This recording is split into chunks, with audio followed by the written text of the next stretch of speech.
할렐루야. 이제 우리 다 같이 일어나시겠습니다. 오늘은 사망 권세를 물리치시고 무덤문을 열고 부활하신 부활절이 되겠습니다. 오늘 부활하신 우리 주님 앞에 박수로 영광 올리겠습니다. 할렐루야.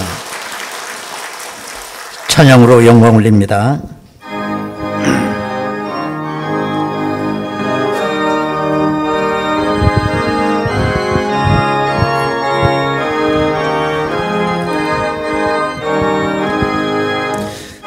큰 일을 행하신 주께 영광, 이 세상을 사랑해 주셨네.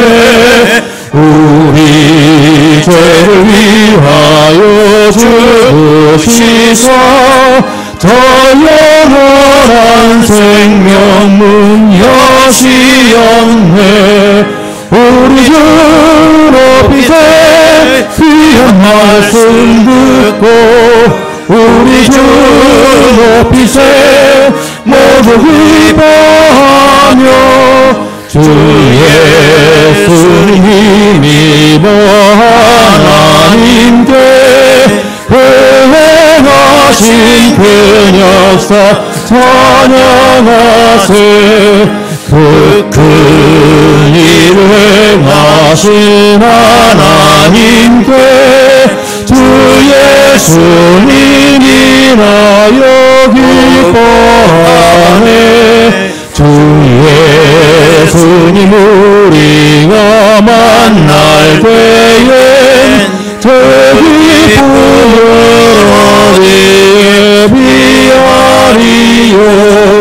우리 주 높이세 귀한 말씀 듣고, 우리 주 높이세 모두 기뻐하며, 주 예수님 힘입어 하나님께 행하신 은역사 찬양하세.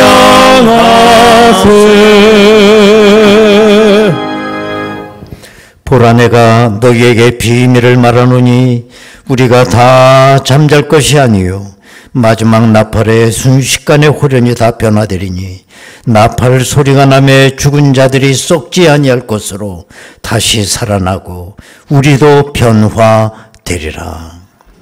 할렐루야. 사망 권세를 이기시고 죽은 자 가운데서 부활하신 우리 주님께 영광과 찬송과 경배를 드리나이다. 독생 성자를 죽음에서 살리시고 그리스도를 믿는 모든 성도들에게 영생을 확정시켜 주신 아버지 하나님께 감사와 영광을 올립니다. 이제 예수님의 부활이 나의 부활이 되게 하시고 땅끝까지 부활의 증인으로 능력 있는 삶을 저희들로 살아갈 수 있도록 인도하여 주옵소서. 이제 부활의 감격을 가지고 예배코자 하오니 주님 홀로 이 예배를 흠양하옵소서.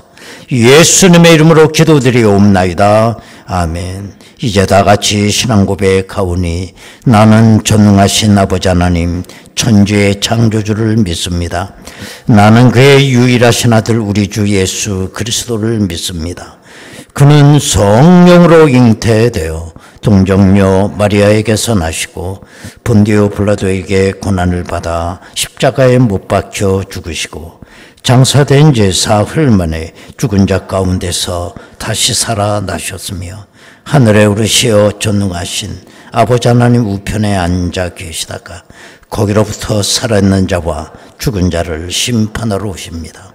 나는 성령을 믿으며 거룩한 공교회와 성도의 교제와 죄를 용서받는 것과 몸의 부활과 영생을 믿습니다.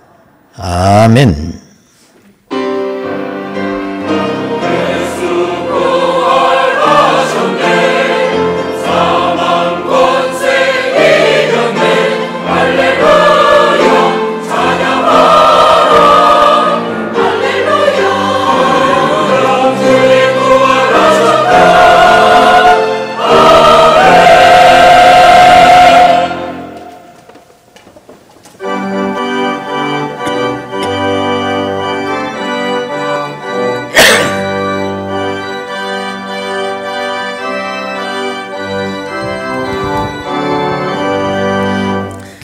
기뻐 찬송하세.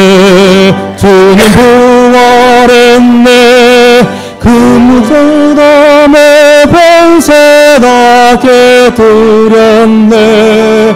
할렐루야 찬송하세. 부활하신 주님 할렐루야 찬송하세. 다시 사셨도다.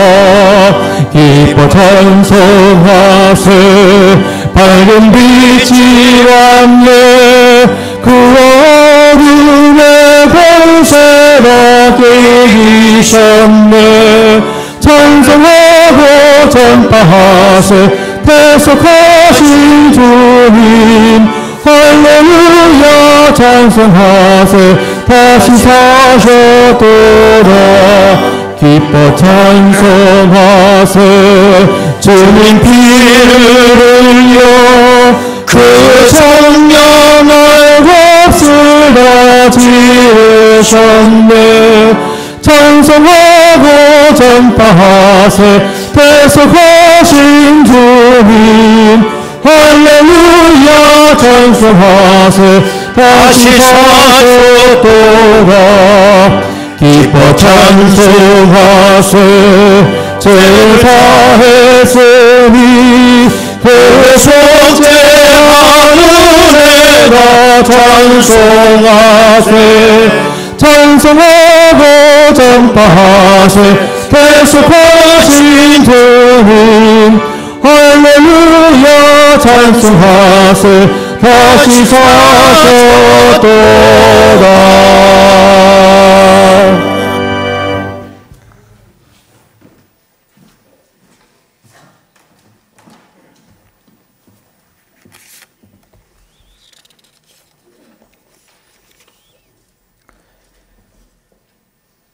사망 권세를 이기시고 부활하신 주님의 이름을 찬양합니다.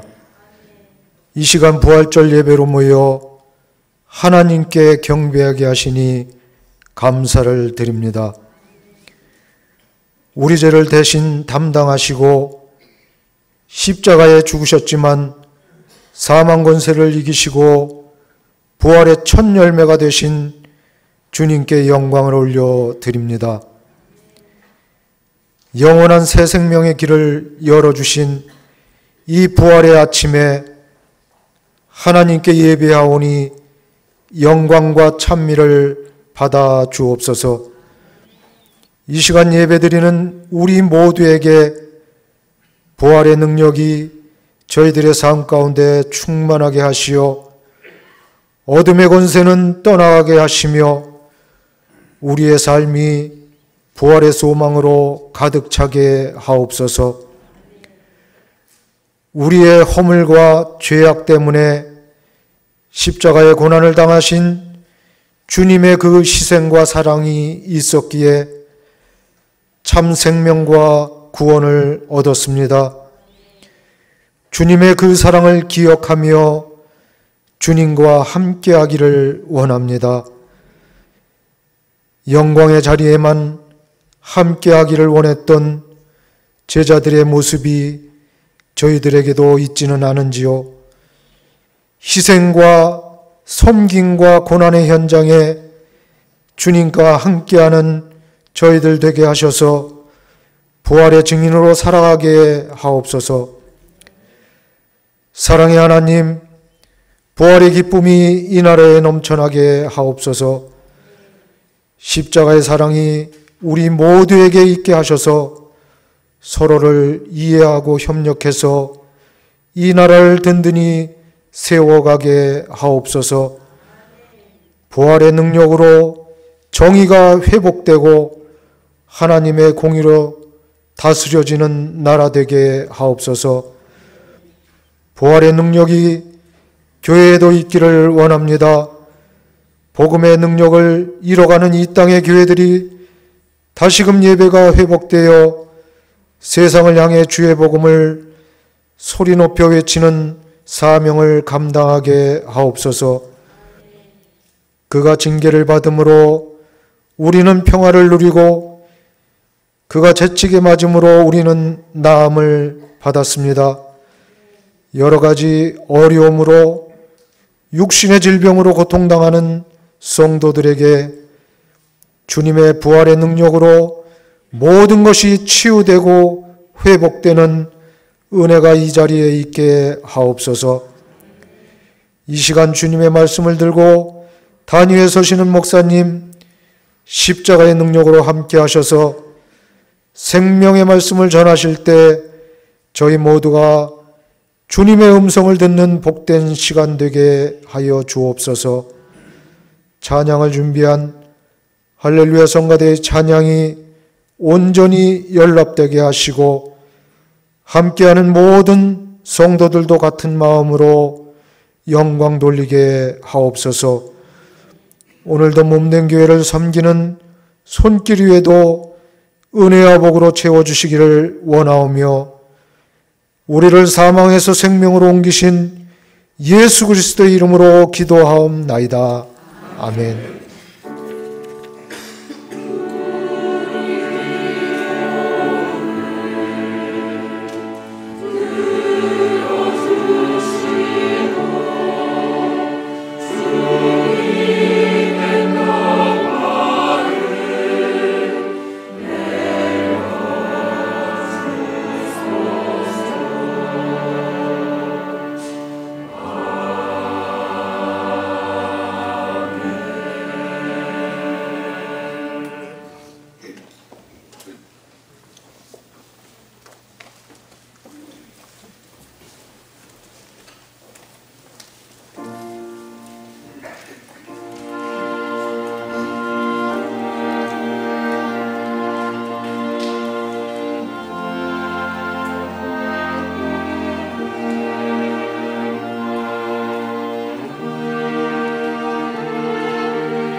은혜로우신 아버지 하나님, 오늘 사망의 권세를 물리치시고 부활하신 이 거룩한 날, 하나님의 귀한 백성들이 주의 성호를 찬양하게 하시고 부활의 생명으로 우리 가운데 임마누엘이신 하나님을 이렇게 찬양과 예배로 영광 올리게 하시니 감사합니다. 하나님 아버지, 이제는 부활의 생명이 나의 생명이 되기를 원합니다. 하나님 아버지, 또한 우리는 부활의 소망을 가졌사오니 부활의 증인들이 되게 하여 주시고 하나님 땅 끝까지 이 기쁜 소식을 전할 수 있는 귀한 제자로서의 삶을 저들로 살아갈 수 있도록 인도하여 주옵소서.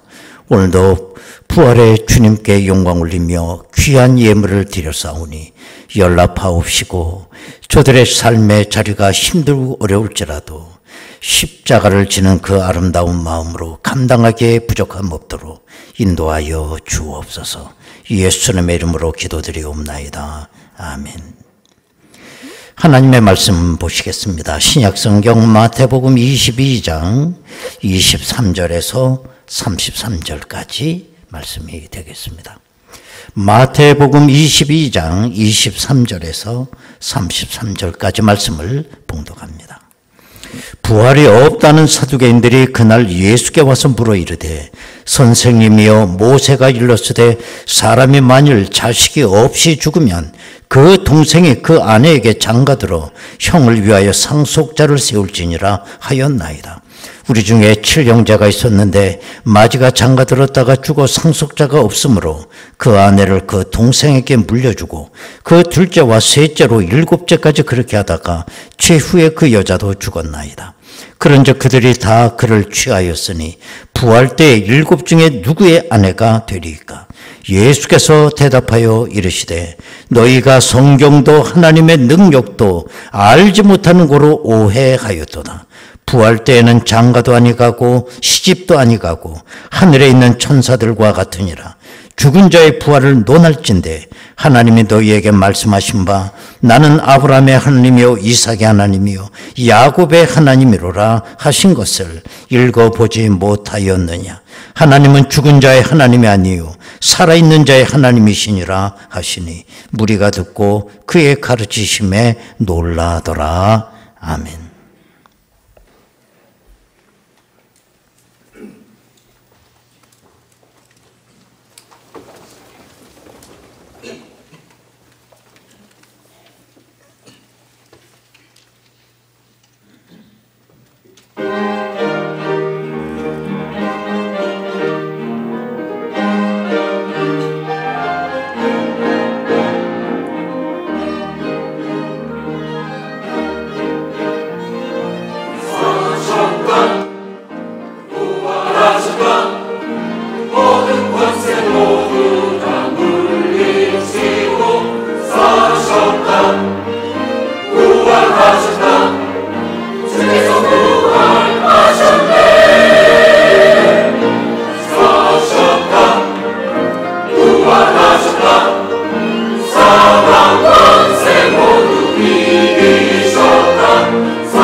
할렐루야.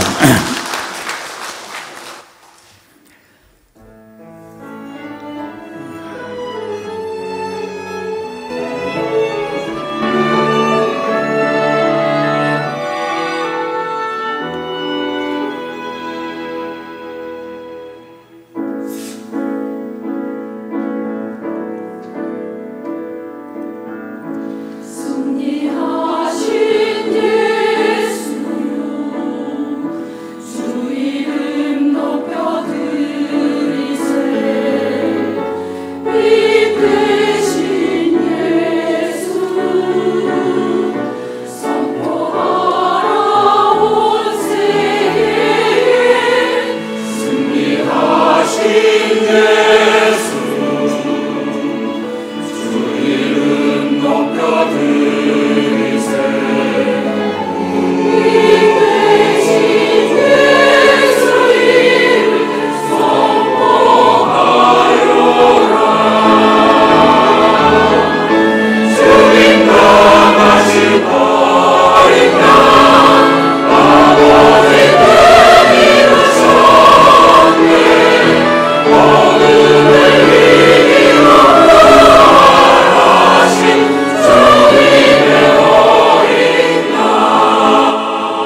할렐루야.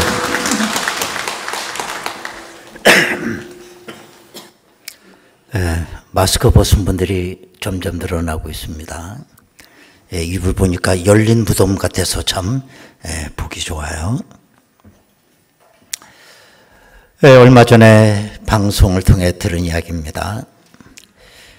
이 세상에 존재하는 모든 개미들의 몸무게를 합한 것과 이 땅에 살고 있는 인간들의 몸무게 80억 4,500만 명이 살고 있다고 하는데 그 몸무게하고 어떤 게 더 무거울까?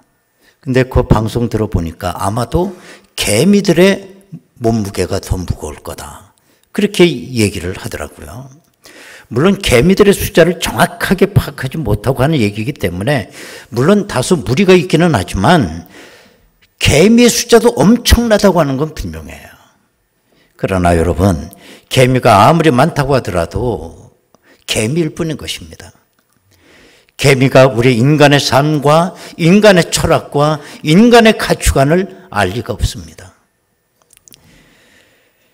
그렇다면 인간은 개미보다 전지전능한 존재냐? 그렇지 않습니다. 인간의 논리가 먹혀 들어가지 않는 또 다른 영역이 있다는 것입니다. 오늘 본문은 이 사실을 우리에게 잘 보여주고 있습니다. 예수님께서 예루살렘에 입성하신 얼마 있다가 사두개인들이 예수님을 찾아와 시험을 하는 것입니다. 여러분, 사두개인들은 오늘 본문에도 있지만 영적인 세계를 부인하는 사람들이에요. 부활을 부인하고 천사를 부인합니다. 그리고 저들은 오직 현실 세계에서 평안하게 잘 사는 걸 최고의 가치관으로 삼고 있는 아주 극단적 현실주의파라고 볼 수가 있습니다. 정말 저들은 정치 세계 아주 강한 사람들이었어요. 그런데 비해서 바리새파들은 철저히 율법주의자들이었던 것입니다. 이들이 평소에 예수님께서 부활을 자꾸 말씀하시기 때문에 그 예수님을 시험하기 위해서 이야기 하나를 만들어 가지고 와서 예수님 앞에 시험을 하는 것입니다. 저들이 만들어 가지고 나온 이야기는 어떤 얘기냐? 어떤 부부가 있었다는 것입니다. 그런데 후사를 얻지 못하고 남편이 죽은 거예요. 그랬더니 그 전통에 따라서 그 동생이 자기 형수님과 또 살게 되는 겁니다. 역시 또 후사를 얻지 못해요.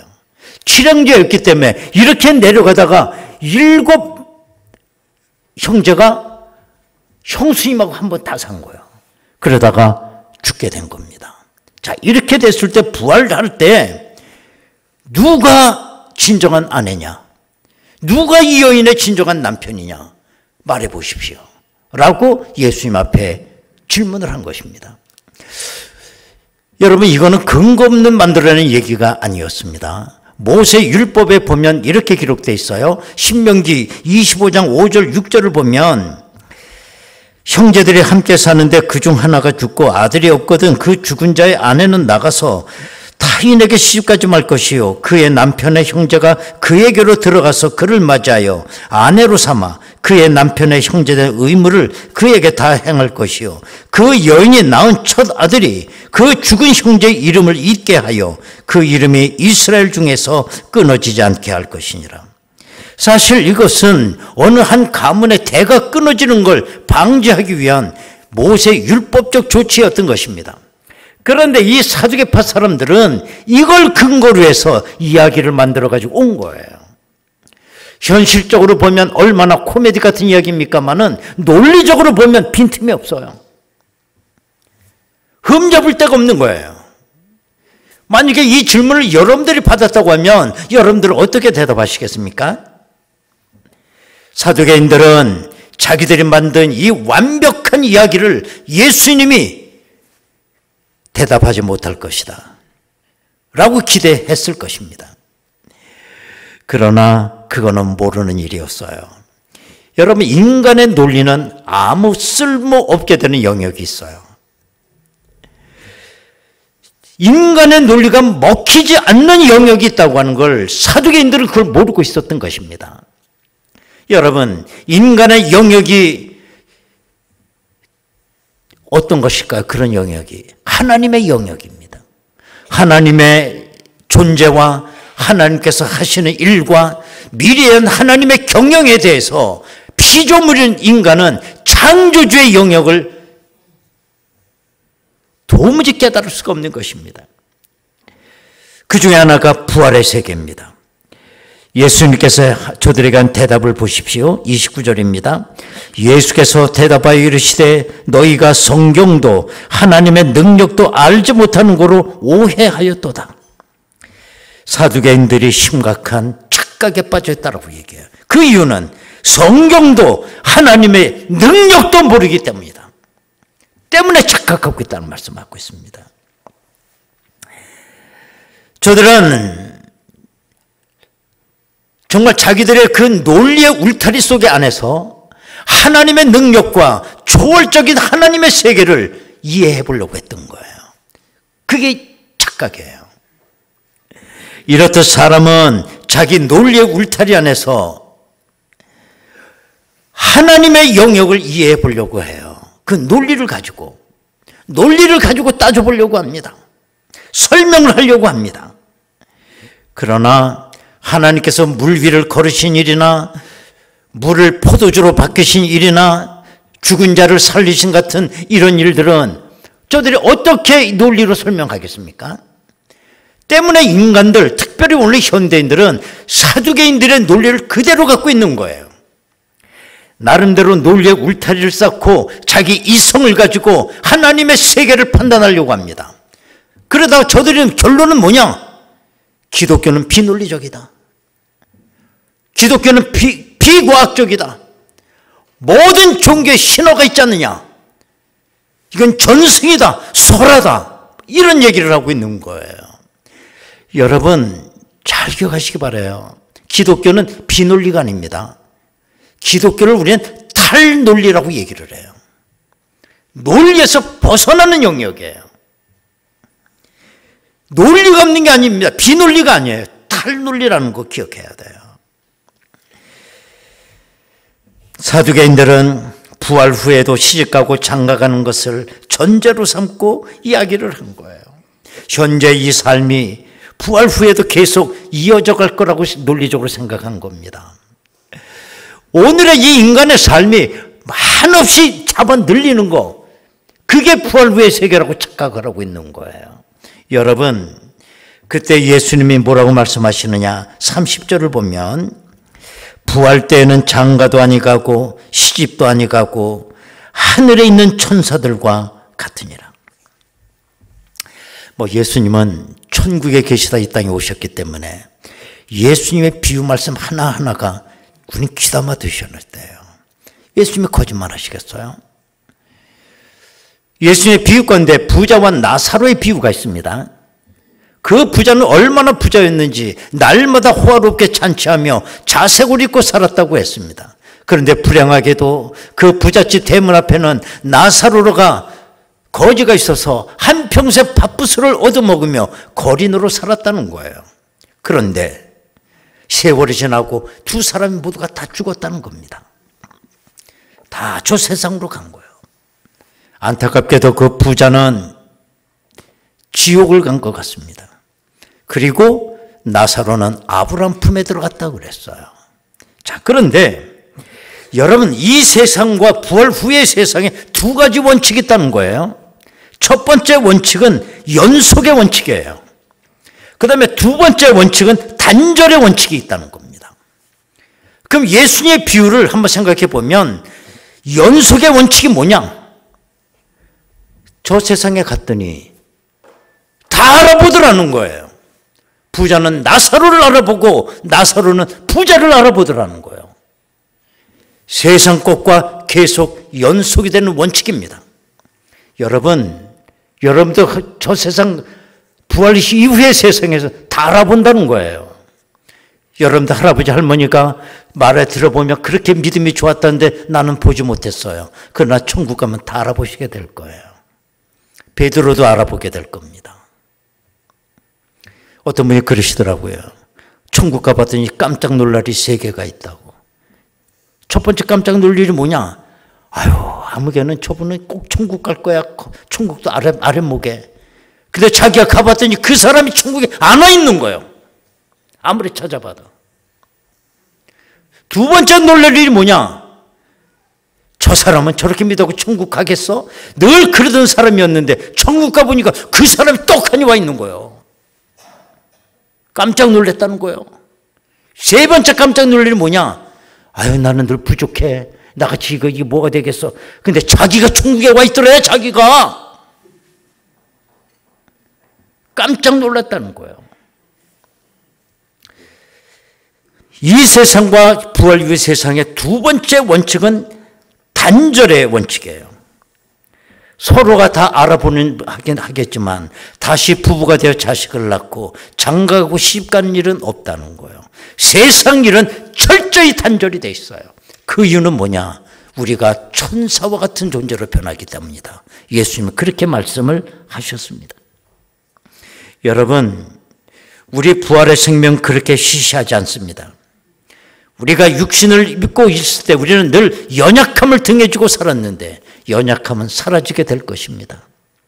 많은 바이러스나 병들이나 여러 가지 죽음의 요인을 갖고 살기 때문에 죽음이 그림자처럼 따라다녔지만 그 요인도 다 사라져 버리게 될 것입니다.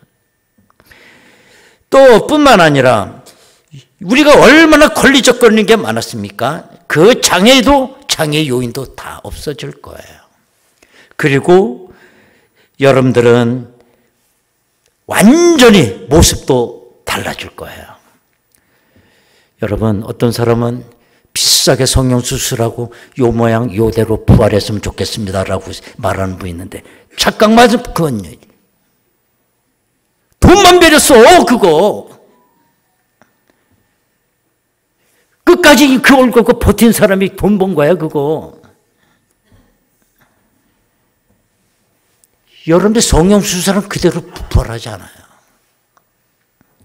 모든 것이 완벽하고 새로운 모습으로 상상을 초월한 모습으로 우리는 부활하게 될 것입니다. 사두개인들에 대해서 예수님께서 반박하신 말씀이 있습니다. 32절 보면 나는 아브라함의 하나님이요 이삭의 하나님이요 야곱의 하나님이로라 하신 것을 읽어보지 못하였느냐. 하나님은 죽은 자의 하나님이 아니요 살아있는 자의 하나님이시다. 아브라함의 하나님이요 나는 이삭의 하나님이요 야곱의 하나님이다. 이 말씀은 하나님께서 미디안 광야에서 모세를 부를 때 떨기나무 불꽃 가운데 그때 부르셨던 그 내용입니다. 여기서 중요한 건 뭐냐? 하나님께서 모세를 미디안 광야에서 부를 때 아브라함, 이삭, 모세는 수백 년 전에 죽은 사람이에요. 그런데 하나님께서 동사를 쓰시는데 현재형 동사를 쓰시더라는 거예요. 이거 대단히 중요한 겁니다.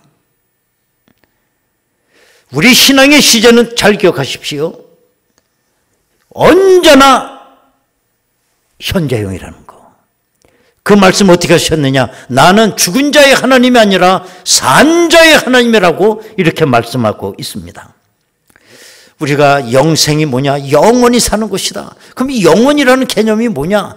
우리는 시계바늘이 무한대로 돌아가는 걸 우리 영생이라고 생각하면 큰 착각이에요. 조직신학적으로도 사실은 이 영원이라고 하는 개념을 이야기가 만만치 않아요. 그래도 그나마 아주 똑부러지게 주장하신 분이 폴 틸리라고 하는 신학자입니다. 이분은 뭐라고 얘기했느냐? 영혼을 모든 시제가 현재로 뭉치는 것이다. 그렇게 얘기를 했어요. 신앙의 시제는 현재만 있다는 거예요. 과거, 미래가 없다는 거예요. 현재만 있는 거예요.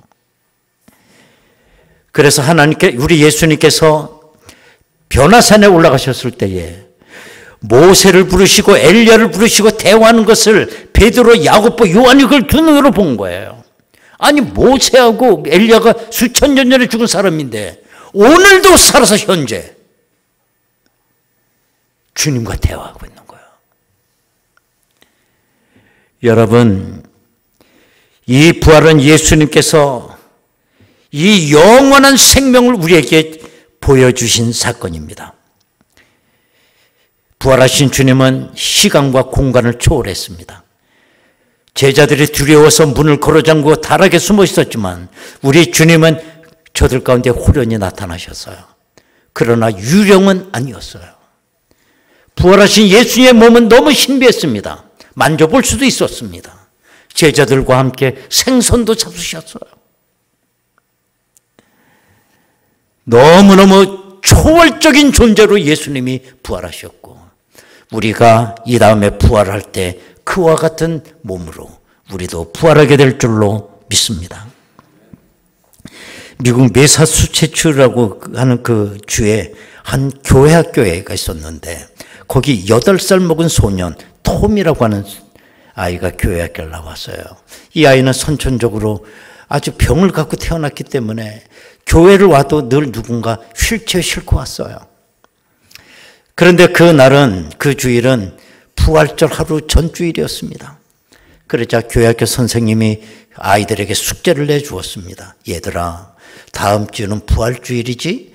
내가 너희들에게 달걀 하나씩 나눠줄게. 그러나 그 달걀은 플라스틱으로 된 빈 껍데기 달걀이었어요. 선생님은 말했습니다. 얘들아, 다음 부활주일 때는 이 달걀에다가 생명을 담아가지고 오너라. 그 다음 주일이 되었습니다. 아이들마다 그 달걀에다 채워왔습니다. 어떤 아이들은 꽃을 거다 담아왔고, 어떤 아이들은 곤충을 담아왔어요. 그런데 그 톰이라고 하는 이 아이는 그냥 빈 껍질을 그냥 가지고 나온 것입니다. 그러자 아이들이 그 아이를 보고 깔깔대고 다 웃었어요. 그러나 선생님은 그 톰이라는 애가 너무 병약한 걸 알고 있기 때문에 선생님은 그 톰을 위로해 주었습니다. 톰, 그냥 가지고 왔구나. 그래도 괜찮아. 지난주를 많이 아팠지? 그렇게 얘기해 주었습니다. 그때 톰이라고 하는 이 소년은 선생님께 이렇게 말했습니다. 선생님, 저도 생명을 준비해 왔습니다. 이것은 예수님의 무덤입니다. 예수님이 다시 사셨잖아요. 그래서 빈 무덤을 가지고 왔습니다. 라고 이야기를 했다는 것입니다. 그 얘기 후에 10달이 지났을 때 이 아이는 세상을 떠나요. 그때 그 선생님은 그 아이의 관이에다가 빈 달걀 껍질을 올려놓았다고 그럽니다. 2차 세계대전 당시에 독일의 롬멜이라고 하는 아주 유명한 장군이 있었습니다. 그런데 1944년 6월 1일 이 롬멜 장군은 전 독일 군인들에게 아주 엄격한 명령을 내리게 됩니다. 뭐냐? 프랑스와 독일이 전쟁하는 거기 때문에 프랑스 서쪽 해안을 철저히 경비해라. 왜냐? 유엔 연합군이 프랑스를 돕기 위해서 서해안 해변 쪽으로 상륙하려고 하는 정보를 입수했기 때문입니다. 만약에 적군이 그걸 성공하면 우리는 상당히 힘들어지게 될 것이다. 때문에 그 명령을 내린 거예요. 서해안을 봉쇄하라. 그런데 그 다음날 놀라운 일이 벌어진 겁니다. 그 일이 뭐냐? 역대급 안개가 낀 거예요. 한 치 앞도 내다볼 수가 없어요. 그래서 롬멜 장군은 명령을 하긴 했지만 이거 상륙작전은 불가능하다라고 판단을 했습니다. 이 안개가 거치려면 최소한 며칠은 있어야 될 거다라고 하는 계산을 한 거예요. 그런데 마치 롬멜 장군의 아내가 생일을 맞이하게 됐는데 요 잠깐 틈을 타서 내가 아내 생일을 축하고 와야 되겠다 하고 헬기를 타고 베를린으로 날아가서 아내 생일을 축하하게 돼요. 그게 6월 6일이었어요. 이렇게 롬멜 장군이 안심을 하고 그 자리를 뜬 바로 그 타이밍에 유엔 연합군이 전격적으로 프랑스에 상륙을 하게 됩니다. 그래서 역사는 그 날을 D-Day라고 이름을 명칭한 거예요. 그래서 D-Day라는 말이 거기서 나온 겁니다. 여러분, D-Day라고 하는 걸 국어사전에 보면 작전 계획에서 공격을 시작하기로 예정한 날이라고 그랬어요. 너무너무나도 롬멜 장군이 자리 비운 사이와 너무 타이밍이 똑같은 거예요. 그래서 우리가 D-Day다, 그날 D-Day로 정하자고 그러면 타이밍이 정확하다는 거예요. 그래서 우리는 D-Day라는 말을 그래서 하는 겁니다. 이렇게 여러분 D-Day가 있었지만 전쟁이 끝난 거냐? 전쟁은 끝나지 않았어요. 연합군 상륙작전으로 인해서 독일의 군세는 확 기울어졌습니다. 그럼에도 불구하고 독일 군대는 끝까지 저항을 했습니다. 그러다 마지막에 견디다 독일 군대가 무너지게 되고 2차 대전이 끝나게 돼요. 그래서 2차 대전, 독일이 항복한 그날을 우리는 V-Day라고 부릅니다. 승리의 날이라는 거예요. 빅토리. 여러분, 우리 그리스도인의 D-Day가 어떤 날인 줄 아세요? 우리 그리스도인의 D-Day는 예수님이 십자가에서 죽으신 날입니다. 성경은 예수님은 이 땅에 유월절 어린 양으로 오시는 분이라고 그랬어요. 그런데 유대인의 명절 가운데 유월절이 다가오는 겁니다. 어쩌면 정확한 타이밍에 예수님은 그 유월절 어린 양으로 십자가에 죽으셨어요. 그게 우리의 영적 D-Day입니다. 원수 마귀는 이제 전세가 기울었습니다. 그럼에도 불구하고 원수 마귀는 아직도 기승을 부리고 있어요. 마지막 발악을 하고 있어요. 언제 끝나는 거냐? 우리 주님께서 재림하셔서 그 원수 마귀를 무적행 속에 집어넣게 될 때 새하늘과 새 땅은 우리에게 이루어질 것이고 우리는 궁극적 승리를 하게 되는 그날이 V-Day인 줄로 믿습니다. 우린 D-Day와 V-Day 그 중간에 사는 사람들이에요. 여러분, 우리는 놀랄 일만 남아있는 거예요. 이 부활의 세계, 영적 세계를 우리는 믿으셔야 돼요.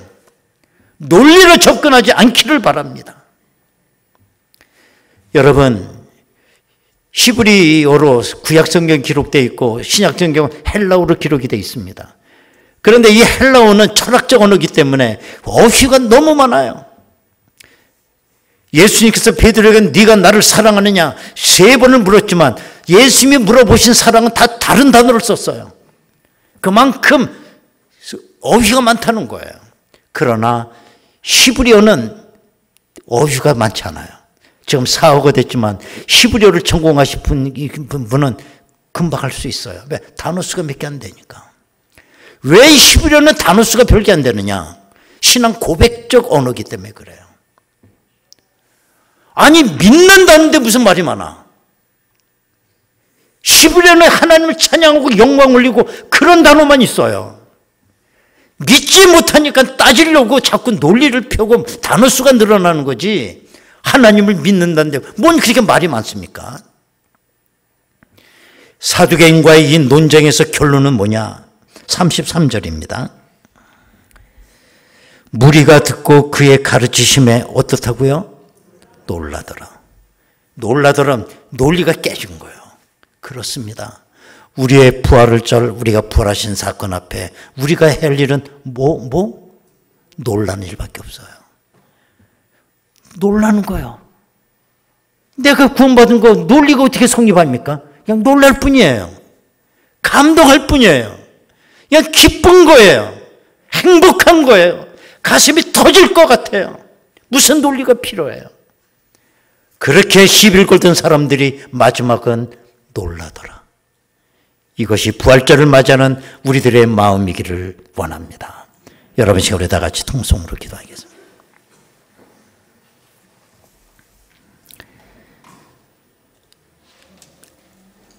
우리 주님의 부활은 인간의 논리에 갇히잖아요. 그러나 인간은 끊임없이 논리를 가지고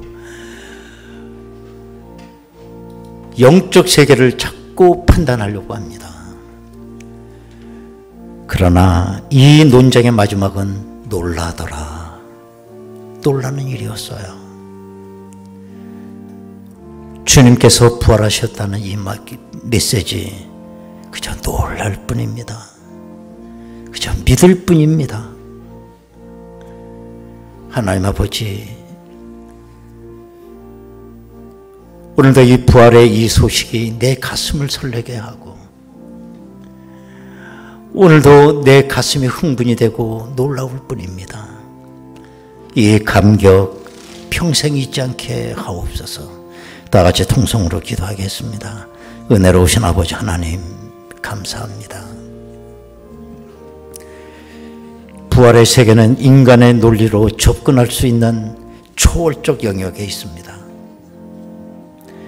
아무리 과학이 발달을 하고 인간이 논리를 가지고 기독교를 분석하고 설명해 보려고 하지만 하나님 아버지, 오늘 끝내 사두개인들은 놀라는 것으로 끝이 납니다. 아버지 하나님, 이 부활에 대한 이 놀람이 우리에게도 있게 하여 주옵소서. 하나님 아버지, 신앙의 세계는 믿음으로 접근해 가는 세계입니다. 그 은혜를 받는 자들은 놀랄 뿐입니다. 이 흥분과 감격과 놀람이 우리에게 있게 하옵소서.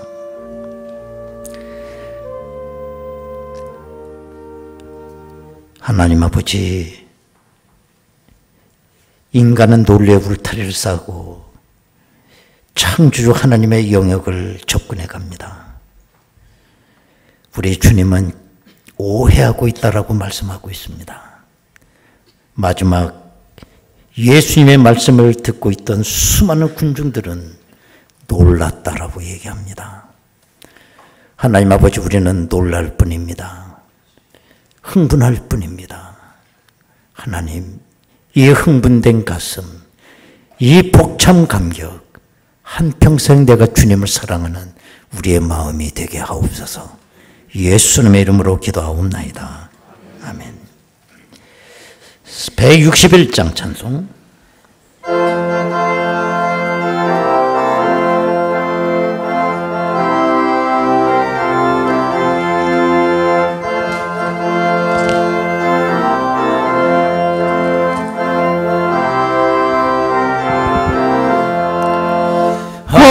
할렐루야, 우리 예수 부활승 전하셨네. 세상 사람 찬양하니 천사와라 바르라. 구주 예수 부활하사 사망 권세 이겼네. 구주 예수 부활하사 사망 권세 이겼네. 할렐루야, 우리 예수 왕의 왕이 되시고 우리들의 중보 대신 성령 증거하르네. 구주 예수 부활하사 정년에 되셨네. 구주 예수 부활하사 정년에 되셨네. 할렐루야, 우리 예수 은과 티가 없더라. 무덤 속에 있는 죄인 주가 일으키시네. 구주 예수 부활하사 영광 들어오시네. 구주 예수 부활하사 영광 들어오시네. 광고 말씀입니다. 오늘은 부활주일이고 우리가 부활주일 되면 꼭 기념물이 있죠. 달걀, 부활절 달걀 올해도 준비했습니다. 참고적으로 무정란이 아닙니다. 유정란, 생명 있는 달걀 준비했어요. 가실 때 로비에서 하나씩 받아가시길 바라고, 올해도 우리 박상준 집사님께서 해마다 이렇게 달걀을 또 헌물해 주셨습니다. 감사합니다. 부활절 연합예배가 있습니다. 오늘 오후 2시 고촌에는 모든 교회가 연합을 해서 고촌 동산교회에서 집회를 갖게 됩니다. 아울러 우리 본교회 저녁 예배 드리지 않습니다. 우리 교회가 올해가 창립 60주년입니다. 60주년 말씀드린 것처럼 여러분들이 우리 교회 60년 전에는 어떻게 시작이 됐을까? 그 잉태하는 그 모습을 궁금하지 않으세요? 또 그때 우리 고천은 교회 주변이 어땠을까? 여러분들 오늘 요 시대만 알고 있으니까요. 그래서 한번 우리 교회 60년 발자취를 이렇게 사진으로 담아서 1층 로비에 이렇게 전시해 놓았습니다. 그거 보면 처음 시작할 때부터 오늘 이 예배당 있기까지 변천 과정을 한눈에 보실 수가 있겠습니다. 꼭 많이 보시기를 바라겠습니다. 교회 카페 새 이름 공모를 하고 있는데 이 많은 분들이 또 공모를 해 주셔서요. 참 감사하고, 그런데 우리가 다음 주 노회가 우리 교회에 있기 때문에 노회 이전에 빨리 요 이름을 정리 좀 해야 되겠다 싶어가지고 이제 거의 다 하신 줄 알고 요번 수요일까지 공모를 마감할 예정으로 있어요. 바둑을 둘 때 장국대 악수 둔다고 자꾸 고민할 필요 없어. 그냥 빨리 갖다 생각나고 빨리 갖다 내. 가서 수요일까지만 하고 그 다음에 잘 추려서 노회 전에 이것이 발표가 되도록 하겠습니다. 많이 여러분들 협조해 주시기 바랍니다. 교육위원회 광고 3부 예배 후 유년부 교사실 제3여전대 원래회 다음 주일 3부 예배 후 본당에서 있습니다. 저는 내일부터 12일까지 북방선교회 총회가 있어서 출타할 예정으로 있습니다. 말씀을 드렸습니다만 우리 노회는 서울 서남노회입니다. 모든 교회는 노회 가입이 돼 있어요. 거기서 목사 안수를 세워서 목자도 세우기도 합니다. 아주 중요한 거죠. 근데 우리 노회, 서울 서남노회가 올해 창립 50주년이에요. 50주년을 우리는 성경에서 신년이라고 하는 아주 기쁜 날이죠. 근데 그 신년 노회를 우리 교회에서 하게 된 겁니다. 근데 저는 우연이라고 생각은 절대 안 해요. 왜냐? 우리 교회 10년 전에 신년이었거든요. 그때 신년 때 큰 행사를 했었는데 그때 노회는 창립 40주년인데 우리 교회에서 40주년 노회를 우리 교회에서 했어요. 근데 10년이 지나고 나니 이제는 노회가 신년을 맞이했는데 우린 60주년 기원으로 다시 노회를 우리가 열게 또 됐다라는 거예요. 얼마나 참 이게 하나님의 뜻입니까? 감격스럽고 억지로 어떻게 그렇게 되겠어요? 일대 노회장님이 여러분 잘 알고 계시는 곽선희 목사님이세요. 지금 그 어른께서 한 90세 되셨어요. 그리고 저희 아버님이 제 9대 노회장님이셨어요. 이거 중요한 거 저거. 그리고 저는 38대 노회장을 역임했습니다. 우리 노회에서 초유일이죠. 현재 노회장님 50대 노회장님이세요. 이걸 못 믿으면 화장실 앞에 게시판에 사진으로 실어놨어. 사진 찍어가. 참 영광스러운 일이고요. 하나님께 감사할 뿐입니다. 이 큰 일을 우리 교회가 감당할 수 있다는 거. 그때 많은 봉사하는 손길들이 필요합니다. 시간이 혹시 되시면 교회 나와서 많이 이것저것 할 일이 많습니다. 봉사해 주시기를 바라겠습니다. 끝! 이제 우리 다 같이 일어나시겠습니다. 우리 부활의 인사 나누시겠습니다. 할렐루야. 171장은 3절만 후렴을 합니다.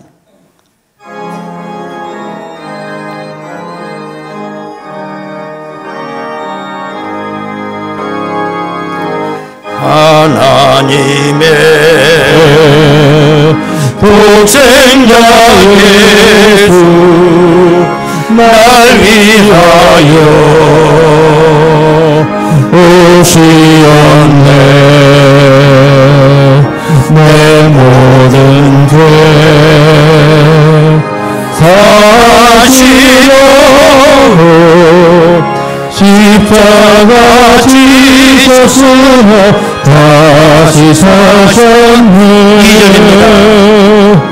주 안에서 거듭난 우리 기뻐하며 찬양하리. 가슴 속에 넘치는 넘치는 확신 우리의 가는 길에 소망 넘치네. 할렐루야. 선한 싸움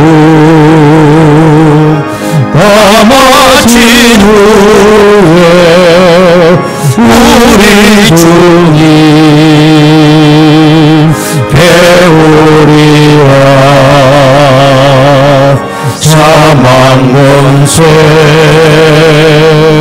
다 물리치고 주님이 다스리니 영광 넘치네. 할렐루야. 살아계신 주 나의 참된 소망 두려움이 사라지네. 두 손을 찬양하겠습니다. 사랑의 손에 발길인 너니 내 모든 삶의 깊은 늘 충만하네.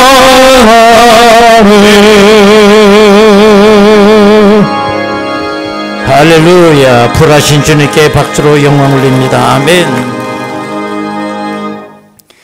지금은 우리 주 예수 그리스도의 은혜와 아버지 하나님의 극진하신 사랑하심과 성령님의 감동하시고 내주 충만 교통 역사하심이 부활의 주님을 내 마음속에 모시고 그 놀라운 감격과 그 은혜를 가슴에 안고 부활의 증인으로 한평생 살아가기를 원하는 저희들 심령 위에 이 재단에 속해 있는 모든 권속들 위에 지금으로부터 영원토록 함께 하시옵기를 간절히 축원하옵나이다.